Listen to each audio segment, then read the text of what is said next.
নমস্কার। চলুন আজ একটা দারুণ জিনিস দেখি কিভাবে একটা আইডিয়া যেটা শুধু আমাদের মাথায় আছে সেটা থেকে একেবারে সত্যিকারের একটা মজবুত জিনিস তৈরি হয়। আমরা একটা কাস্টম মোটরসাইকেলের চাকার উদাহরণ দিয়ে পুরো ব্যাপারটা বুঝব। কিন্তু আসল প্রশ্নটা কি বলুন তো?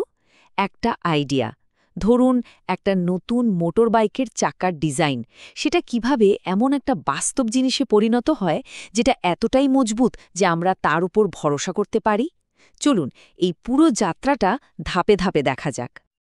আমাদের এই যাত্রার প্রথম স্টপ হলো জিওমেট্রিক মডেলিং। ভাবুন তো, এটা অনেকটা ডিজিটাল কাদামাটির মতো।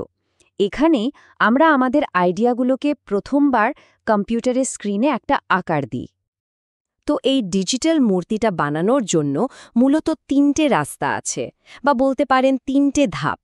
প্রথমে আমরা কঙ্কালটা বানাই, তারপর তার উপর চামড়াটা লাগাই, আর শেষে পুরো শরীরটা তৈরি করি। চলুন এক এক করে দেখা যাক। প্রথমেই আসে ওয়্যার ফ্রেম মডেলিং। এটা ঠিক যেন কাঠি দিয়ে আঁকা একটা মানুষের ছবি। শুধু কয়েকটা লাইন আর কার্ভ দিয়ে পয়েন্টগুলোকে জুড়ে দেওয়া হয়, কিন্তু সমস্যা হলো এর ভেতরটা একদম ফাঁপা, তাই অনেক সময় গুলিয়ে যেতে পারে যে কোনটা ভেতরের দিক আর কোনটা বাইরের। আচ্ছা, কঙ্কাল তো হলো, এবার তার উপর একটা চামড়া লাগানোর পালা। এটাই হলো সারফেস মডেলিং, মানে আমরা বস্তুটা শুধু বাইরের খোলসটা তৈরি করছি। গাড়ির বডি বা আমাদের ওই যে মোটরসাইকেলের চাকা, ওরকম জটিল বাঁকানো আকারের জন্য এই পদ্ধতিটা কিন্তু দারুণ কাজের। আর একদম শেষে আসে সলিড মডেলিং। এটা অনেকটা ওই চামড়া লাগানো মডেলটার ভেতরে কাদামাটি ঠেসে ভরে দেওয়ার মতো। ব্যাস, এবার এটা একটা সম্পূর্ণ নিরেট 3D মডেল হয়ে গেল। এর নিজের ওজন আছে, আয়তন আছে, সব তথ্য এর মধ্যে মজুদ।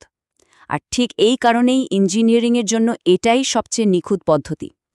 তাহলে একবার ভাবুন তো, ইঞ্জিনিয়ারিংয়ের কাজে কোনো বস্তুকে নিরেট বা সলিড হিসেবে দেখানোটা কেন সবচেয়ে নির্ভুল উপায় বলে মনে করা হয়? বেশ, আমাদের চাকার ডিজাইন তো রেডি, কিন্তু ডিজিটাল জগতে তো এটাকে শুধু এক জায়গায় ফেলে রাখলে চলবে না। একে সরাতে হবে, ঘোরাতে হবে, তাই না? এখানেই আসে ট্রান্সফরমেশনের কনসেপ্ট। সবার আগে আছে ট্রান্সলেশন। এর মানে খুব সোজা, এক জায়গা থেকে আরেক জায়গায় সরানো। ঠিক যেন দাবার বোর্ডে একটা ঘুঁটি এদিক থেকে ওদিকে সরিয়ে দিলাম।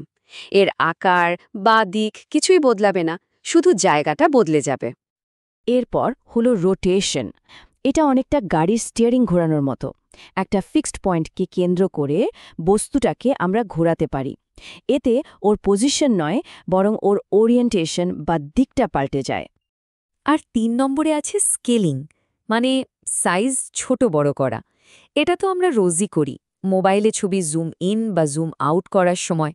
বস্তুটার আনুপাতিক হার বজায় রেখে তাকে ছোট বা বড় করা হয়। এখন মজার ব্যাপার হলো, এই যে সরানো, ঘোরানো বা সাইজ বদলানো, এই সব কিছু কম্পিউটার কিভাবে করে জানেন? এর পিছনের জাদুটা হলো ম্যাট্রিক্স। হ্যাঁ, সাধারণ ম্যাট্রিক্সের অঙ্ক। এটাই সেই ভাষা যেটা ব্যবহার করে কম্পিউটার জ্যামিতিক আকার আকৃতিকে নিয়ন্ত্রণ করে। তাহলে বলুন তো, যদি একটা বস্তুকে সরাতে এবং একই সাথে বড়ও করতে হয়, তাহলে কোন দুটো ট্রান্সফরমেশনকে আমাদের একসাথে কাজে লাগাতে হবে? তো আমাদের ডিজাইন রেডি, তাকে ঠিকঠাক জায়গায় বসানো হয়ে গেছে। কিন্তু সবথেকে জরুরি প্রশ্নটা তো এখনো বাকি। সেটা হলো, এটা কি ভেঙে যাবে? এইবার আমরা ডিজিটালি এর শক্তি পরীক্ষা করে দেখব।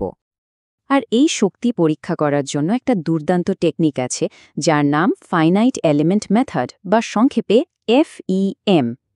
এর মূল আইডিয়াটা খুব সহজ, ডিভাইড অ্যান্ড কনকার, মানে একটা বড় জটিল জিনিসকে অনেকগুলো ছোট ছোট সহজ অংশে ভেঙে ফেলা হয়। এই ছোট অংশগুলোকেই আমরা বলি এলিমেন্ট। ব্যাপারটাকে একটা লোহার চেনের মতো করে ভাবা যেতে পারে। একটা পুরো চেনের জোর কতটা সেটা বোঝার জন্য আমরা কি করি? আমরা প্রত্যেকটা আংটা বা লিঙ্কে পরীক্ষা করি, তাই তো?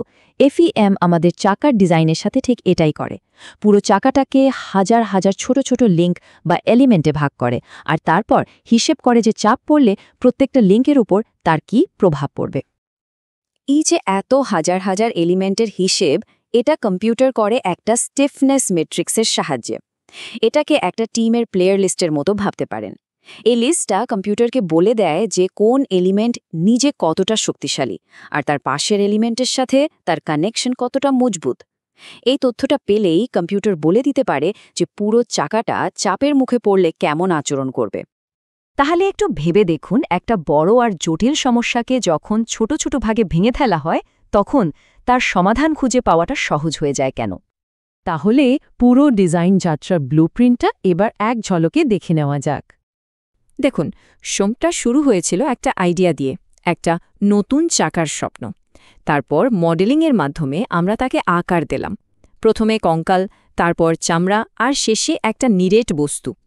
এরপর ট্রান্সফরমেশন ব্যবহার করে তাকে ডিজিটাল স্পেসের ঠিক জায়গায় বসালাম। তারপর আসল পরীক্ষা, FEM দিয়ে তার শক্তি যাচাই করলাম। আর সব শেষে আমরা পেলাম একটা ভ্যালিডেটেড ডিজিটাল ব্লুপ্রিন্ট, যেটা ম্যানুফ্যাকচারিংয়ের জন্য একেবারে তৈরি। এই যে পুরো প্রক্রিয়াটা আমরা দেখলাম, এটা কিন্তু শুধু একটা চাকা বানানোর গল্প নয়, এটা আসলে আপনাদের ডিজাইন ভবিষ্যতের চাবিকাঠি। একটা কথা সব সময় মনে রাখবেন, যে কোনো বড় ডিজাইন শুধু দেখতে সুন্দর হলেই হয় না, সেটা যে বাস্তবে কাজ করবে তা প্রমাণ করাটা তার থেকেও বেশি জরুরি।